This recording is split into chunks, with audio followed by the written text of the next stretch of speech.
Hi, welcome to my channel. My name is Angela. Please remember to like, subscribe, and share.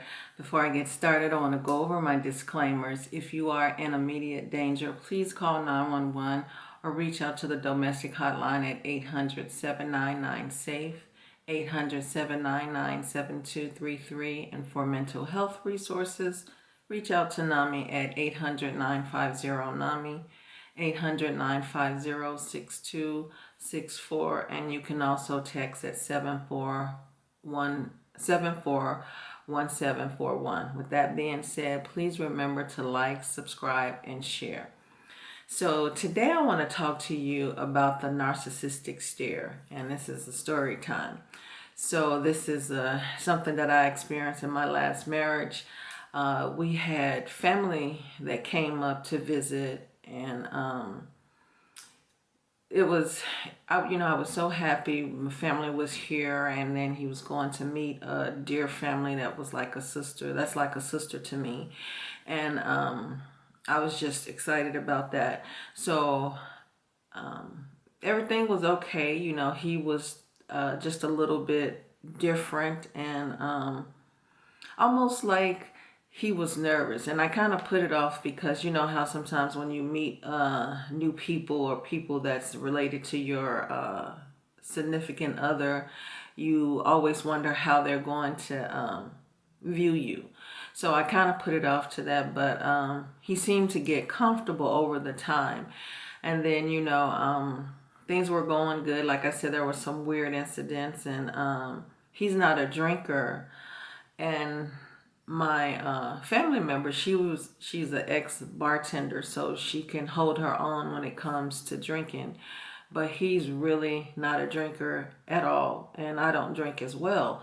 So I thought it was odd that he was drinking. We went out to this club, and it was a jazz club. So a group came in, and we had tickets, and it was just a really good night. He drank so much to where I thought it was so weird to me. He drank so much to where I had to end up driving us home. And when we got to the house, it went downhill from that.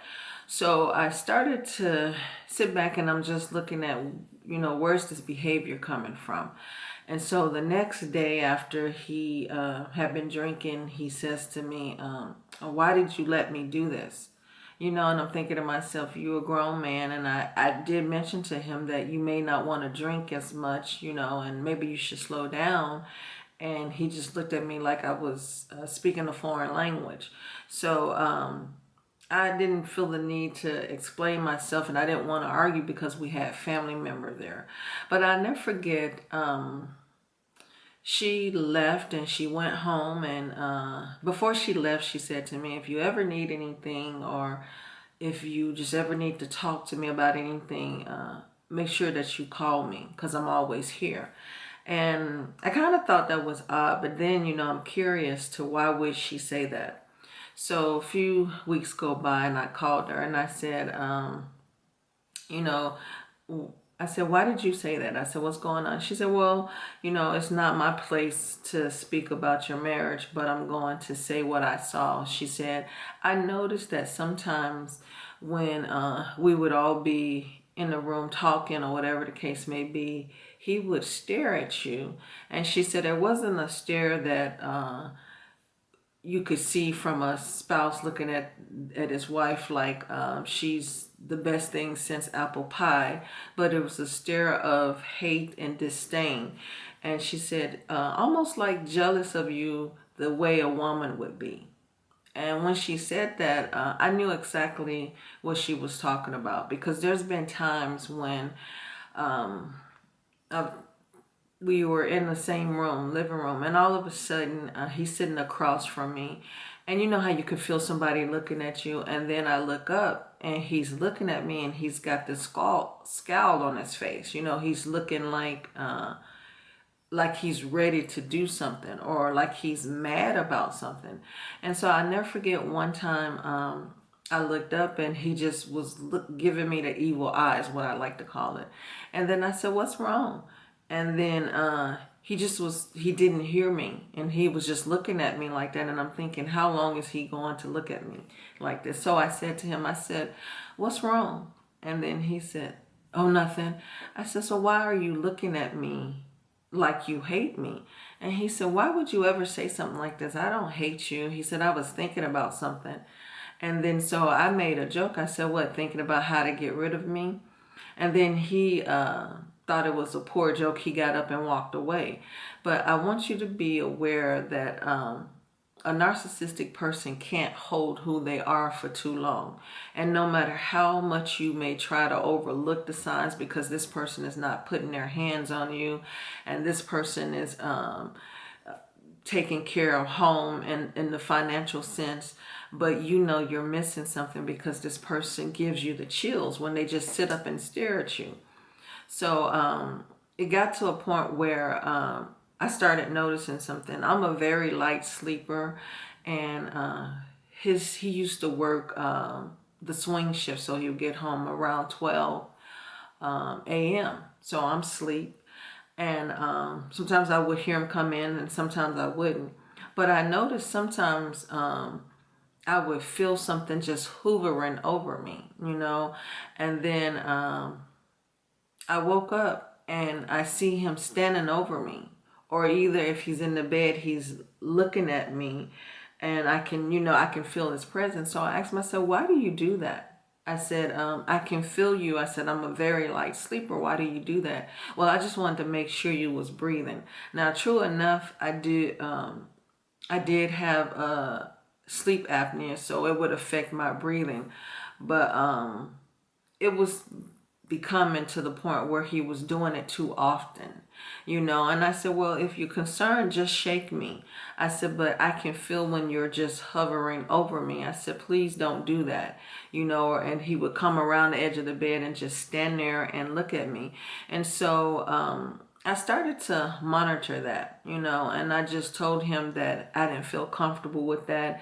We had some words, and it got to be as if he knew that I knew what he was doing, so he stopped. But see, sometimes a narcissistic person will take it so far, and then when they get caught, they'll stop, or they'll keep going because now they just don't care. So in this instance, this person was just doing little things, picking at me, and he would often make a joke. Everybody is going to believe what I say when I tell them about how you really are. And I said to him, I said, what do you mean how I really am?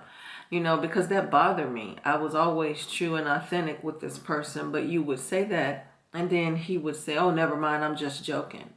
So his stare became something that was it was making my hairs on the back of my neck stand up. So I had to be mindful of that. And then the arguments that we would have started to just become too much. And I figured I can't live the rest of my life like this. I don't care how financially stable we may be at this point, but I can't live like this. So I ended the marriage, and I had this one person tell me, well, you should have waited for 10 years and you would have been eligible for the person's retirement. I said, there's not enough money in the world to make me stay in a bad relationship. I said, so it wouldn't matter. I said, I couldn't do it anymore. I said, because I didn't feel comfortable. And so I told that story to say this: when you're in a relationship and you're just getting all of these real bad vibes, people are coming to you and telling you things that they see in the relationship, don't stay. Don't sacrifice yourself for the comfort of a relationship or the comfort for the financial stability. See, I've always been a person that can get my own. So yeah, it was nice and it was good to have that extra, but I don't depend on somebody to carry me all the way. I'm the type of person that I'm going to give to the relationship just as much as the other person, you know, and I know my place in a relationship, but there's not enough money in the world that's going to make me stay in a mentally abusive relationship. Just because the person hasn't started putting their hands on you don't mean that they won't. Sometimes they never put their hands on you and you just end up deceased. So think about that. If you're in a relationship like this and it's starting to make you feel uneasy, don't overlook that. Get out as soon as you can. Talk to someone, you know. If you've been to counseling and you know it's not working, don't keep wasting money. Get out of the relationship. There's not enough money in the world that should be able to make you stay. Your life is more important than materialistic things. Please remember, if someone that you know is going through this, share this video, like and subscribe, and I will see you again tomorrow. Thank you for watching.